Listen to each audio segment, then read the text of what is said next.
Sir मैं ये सोच रहा हूँ कि मैं अभी अलनाफे ज्वाइन करूँ, तो मुझे समझ नहीं आ रही मैंने अभी कहाँ से शुरू करूँ मैं।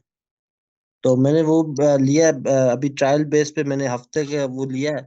तो अभी मेरी उम्र हो गई है तकरीबन 34 साल। तो अभी मैं ये कह रहा हूँ कि अगर मैं इस तरह नहीं कर सकता, पहले डीसीएस कर लूँ और उसके बाद बाकी सारे कर लूँ, या डायरेक्ट एआई ऑप्स करूँ, क्योंकि मुझे अभी भरोसा नहीं हो रहा कि मैं पढ़ सकता हूँ कि नहीं।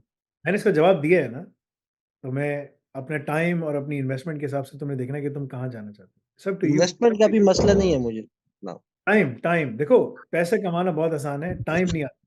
टाइम निकल के गया, है ना? पैसे तो आप आज नहीं है तो कल आ जाएँगे आपके पास।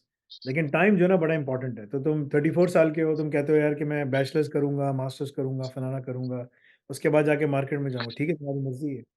और अगर तुम देखिए तुम्हारे तुम क्या करना चाहते हो? This is not me to decide. ये तुम्हें खुद डिसाइड करना है कि which way you want to go.